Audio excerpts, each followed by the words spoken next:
The only thing that is important about me that you should know about me is that I am human. It's the only thing.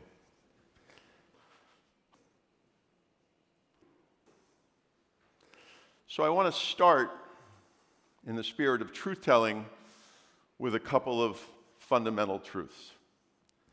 And the truth is, whatever you are trying to do, whether it's improve the situation in your country, improve the performance of your company, whatever it is you are trying to do, the most important competency to develop is your understanding of human behavior, beginning with your own. And the crazy thing is, we choose not to look at our own behavior. And the crazier thing is that human behavior is the base level function that informs all actions, all decisions, and all consequences. So if you want to fix whatever it is you're trying to fix, I'm going to argue the most important truth is to get really good at understanding your behavior, my behavior, their behavior, and figuring out ways to motivate the right behaviors versus the wrong behaviors.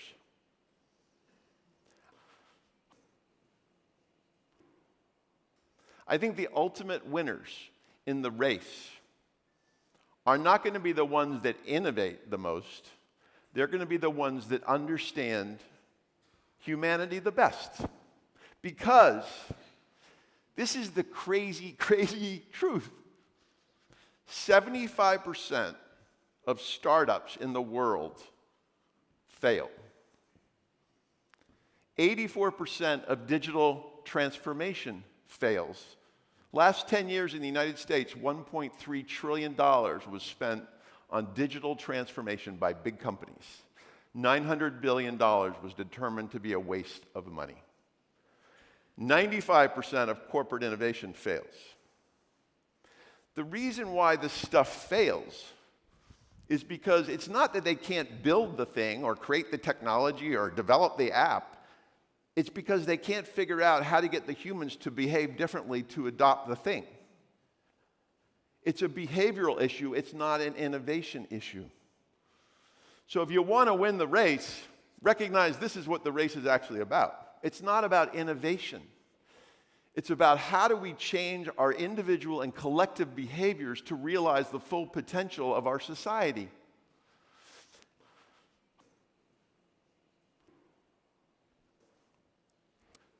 Let me explain.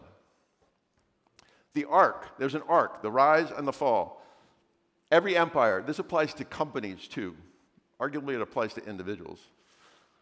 The age of pioneer, everybody's together, right? We have a vision. We're willing to sacrifice. We're willing to compromise. We're willing to collaborate. We're willing to get over our differences. We're willing to do whatever we need to do to get to wherever it is we're trying to get to. We are pioneers. And then we acquire, we grow. In today's world, I think this is like, we don't acquire, we don't take over countries, but we affect relationships with countries, co-opetition kinds of things. Look at the US and China right now. And then things start stabilizing, the age of commerce, and then the age of affluence. This is like the beginning of the end, where all of a sudden a divide emerges. There are havers and there are have-notters. In the age of affluence, this happens. Gradually, almost imperceptibly, the age of affluence silences the voice of duty. The object of the young and the ambitious is no longer fame, honor, or service. It is cash. The age of affluence followed by the age of intellect. This is where we start thinking we've got it all figured out. We start gazing at our belly button. And then the last age or stage is the age of decadence. The United States is in the age of decadence. I'm not kidding. If you read Glob's piece, it's a 30-page piece, I highly recommend it. The characteristics of the age of decadence, we are exhibiting full force. We are at the end of our run. We are at the end of our 200-year run.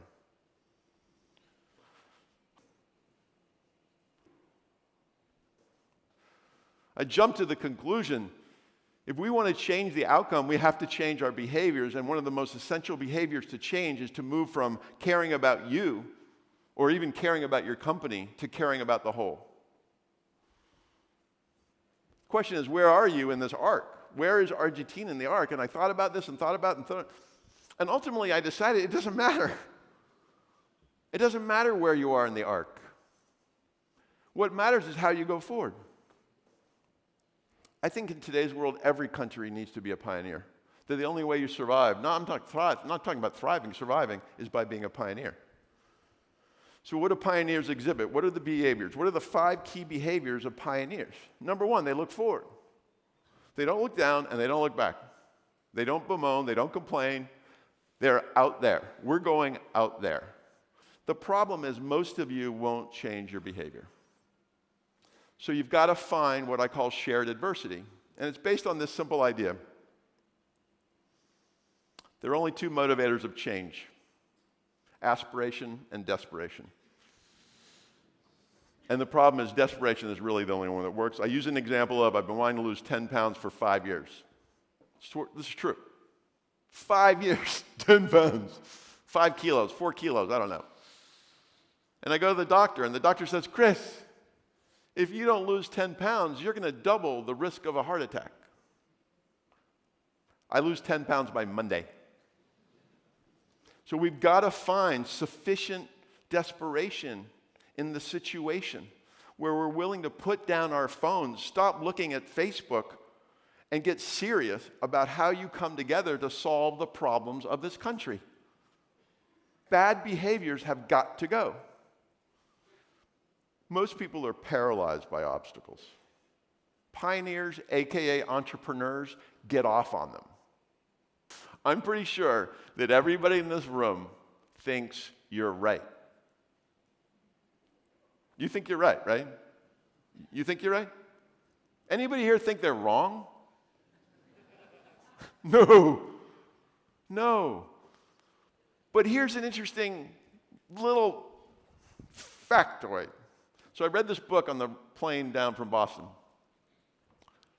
This guy, it's not a great book, but his whole point is that if you want to solve complex problems, you've got to bring together a complexity of thinkers and a complexity of perspectives. That if you try to solve complex problems by bringing together a room full of people that look like you, that act like you, that come from where you come from, you'll fail. You will fail. The second thing that he calls out in the book, which is something I've subscribed to for the last several years, is this idea of psychological safety. The reason why people don't take risks, don't step forward, don't even listen to somebody else's opinion is because they're afraid. Back to Maslow, people are afraid. You're afraid. I'm afraid. Google determined in this significant internal Google study that the number 1 attribute of high-performing teams is they feel safe. Not just physically safe, emotionally safe, mentally safe, so that they can step forward and they can disagree, politely disagree. They can add on to their boss's idea. There's no hierarchy in psychologically safe organizations. And the last point, I have this whole thing about the essentiality of intentionality, that we need to really be clear about what we're after before we start taking action. And this is a bit about the looking forward thing, but it's more pointed than that. I think this is the wrong measure of success. I mean, the terrible metaphor I use is I can have perfect blood pressure, I can have a perfect body temperature of 98.6, and I can be dying of cancer. GDP does not reflect the health of a society or the health of an economy. It's just one data point. And the task for you all, like the president said, the president of the Chamber of Commerce said, we've got to lead. This is within your control. This is not being done to you. You can do it. But in order to lead effectively, I think you have to affect the way of a pioneer. You have to look to the future. You have to come together around shared adversity. You have to give up your biases and be open to the opinions of other people. And most importantly, you have to recognize this is not about innovation. This is about humanism. That the ability to get this country to where you want to get to is fundamentally about human behavior that begins with your behaviors. Thanks very much.